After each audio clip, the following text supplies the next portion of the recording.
Okay, good morning once again. I'm putting this up because we are going to be doing our first section of document annotations this week, and I wanted to give you an example. So if you were at home and you were doing your annotations on your own for whatever reason, I wanted you guys to have a place to go to kind of see what I'm looking for and what my expectations are for you guys. So again, bear with me. I just downloaded this Google Chrome extension. I feel very cool. This new Google Chrome extension that is going to help me annotate the document kind of the way that I'm looking for you to annotate the document. So hang on one second. So the first thing that we do when we look at a document, and whether you did this in your 6th grade classes or this is completely new to you, this is what we do in my class when we look at a document. So the first thing that I'm going to have you guys do when looking at a document is you're going to, check the date. And I want you to circle or highlight the date, not like me. Okay, that was a bad circle because again, guys, first day.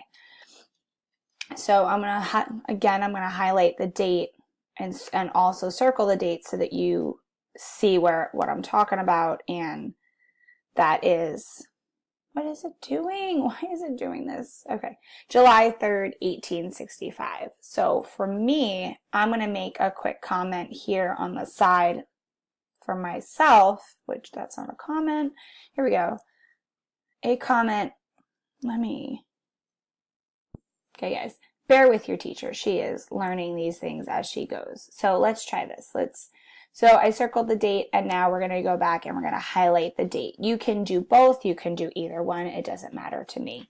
But for me, the date, July 3rd, 1865, my small comment is going to be after the 13th Amendment. Okay, and then this has no author. And that's one of the things I wanted to point out, that this has no author. But it does give us information about potential bias, and it does give us information about who wrote it. So it is a black code from Opelousas County, Louisiana. Okay, and so for me, if I am, again, new and I'm looking at this for the first time, I am seeing that it is why does it keep disappearing on me? Sorry guys, I'm still learning. Okay, so this is me. I'm going to add a quick comment that says Southern state occupied by the North, slaves just freed. Okay, so for me, this is a Southern state occupied by the North. They feel that their way of life is being threatened and their slaves have just been freed, and they have to in some way keep their sense of normalcy, whatever. Okay, and then down here, we're going to see that there's a bolded word. So if the word is in bold, I'm automatically going to pick up my highlighter and make sure that I point it out that it's a word. I'm definitely going to make sure that I double check as I'm reading it, the bold word. And then down here, I highlighted the definition so that if I don't remember it, I can go take a look. So now I'm going to go to the top of my paper, and I'm seeing that the document is called Black Codes, which goes along with the author or the source note that says it's a black code from Opelousas County, Louisiana. In the years following the Civil War, many southern states and cities passed black codes. These laws laid out what freed blacks were and were not allowed to do. That's important for me. Okay, it's telling me exactly that these laws are laying out what freed blacks were and were not allowed to do. So right there, it's telling me that there are going to be things that are good and things that are bad, or maybe it's all bad. But for now, it's just telling me that these are laws that say you can and cannot do something. The document below, passed in July 3rd, 1865, is a black code from Opelousas County, from Opelousas, Louisiana. So I am not going to highlight that because I have already highlighted that here at the bottom on my source note. So I'm not going to highlight it in both places. Even if you see this in both places, I want you to only highlight or annotate the information in the source note. I want you to get into that habit of going down to the source note and looking at it for potential bias and for, when it was created.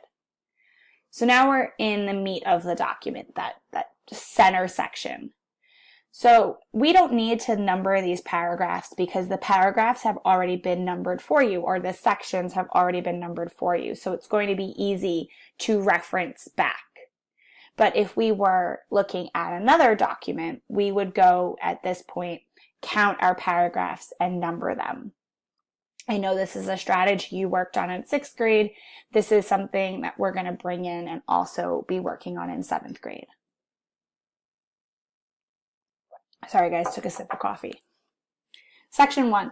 No Negro shall be allowed to come within the limits of the town of Opelousas without special permission from his employers.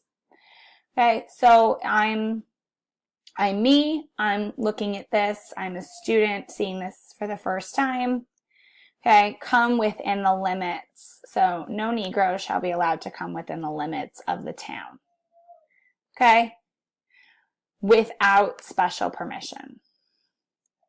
Okay, so for me, this means no African Americans in Opelousas without permission, without a note or permission from the person they work for. Okay? If also too, I'm thinking about this and thinking, okay, if they can't come into the town without permission from the person they work for, it means they can only work in the town. They cannot live in the town. And that's exactly what Section 3 is going to say to us. It says, no Negro shall be permitted to rent or keep a house within the limits of the town. Okay, so rent or keep a house. Let me connect that. So no Negro shall be permitted to rent or keep a house. This is important because it goes back to the comment I made in the margin over here that says you cannot come into the town without permission for the person you work for. So you can't live there. You can't live where you work. If you are an African American and living in Louisiana, you cannot live in Opelousas, but you can work in Opelousas. No Negro shall reside within the limits of the town of Opelousas who is not in the regular service of some white person or former owner. Okay, so meaning this is for domestic / house servants.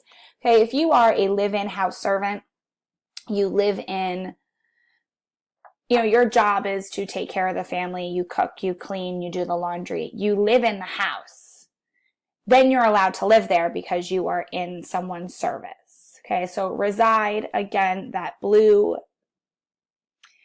bolded vocab word that we highlighted before means to live in. So no Negro shall live in the limits of the town who's not in the regular service of some white person or former owner. I'm going to take a second and I'm actually going to underline this here because for me as the student, that stands out. So for me as the student, this kind of says that they are still waiting in Opelousas for slavery to come back, or they still consider themselves as slave owners. That language shows me that they're looking to keep the African Americans in Opelousas down in that time of service and servitude. Okay, Section 5. No public meetings of Negroes shall be allowed within the limits of the town of Opelousas under any circumstances without the permission of the mayor or president of the Board of Police. This, however, does not prevent the freedmen from attending the usual church services. All right, this one's a biggie. So no public meetings of Negroes shall be allowed within the limits of the town. Okay, this one, big deal. They don't want former slaves gathering or meeting because there's a fear. Let me see if I can edit this, yay! For fear of uprising. Okay, they're afraid that the former slaves are going to get together and uprise if they're able to meet. But they don't want to prevent them from attending church. Okay, because church is seen as civilized. Even when they were enslaved and slaves living on plantations, African Americans were encouraged to go to church because church was a civilizing feature. It was a way to bring African Americans and make them more quote unquote civilized, part of that civilized society, and church is supposed to do that for them. Section 7, no freedman who is not in the military service shall be allowed to carry firearms or any kind of weapons within the limits of the town of Opelousas without special permission of his employer, in writing and approved by the mayor. Okay. This one goes back to what I was saying before. No freedman is allowed to carry firearms. This one is to prevent shooting of former owners. Okay, now all of a sudden that African Americans are free and you have access to guns, the first thing that former owners, that basically white people in the South are afraid of, is an uprising, and access to firearms and weapons kind of makes the uprising go violent. And if you mistreated your slave for so long, well, now you have a legitimate fear that that person's going to come back and attack you. So you prevent that from happening by preventing the gatherings and by preventing the use and owning of firearms. And then last, section 11, all foregoing provisions, meaning all of the things that we've just read, apply to freed men and free women.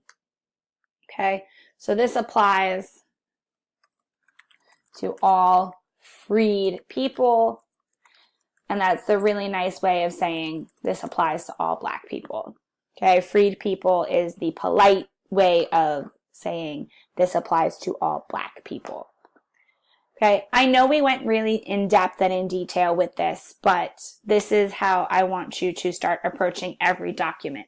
Documents should not take you 5 minutes. They should take you 10 or more minutes to really sit there and go through it. Make your comments in the margins like I did. Highlight your stuff. Talk about it in your head. Figure out what you want it to look like and what are we talking about in class that I'm giving you this document? I don't give you this because it's for my health. Okay, so this is for you if you get stuck at home, if you wanted to do your documents at home, this is for you. Okay, otherwise, I will see you guys on Monday.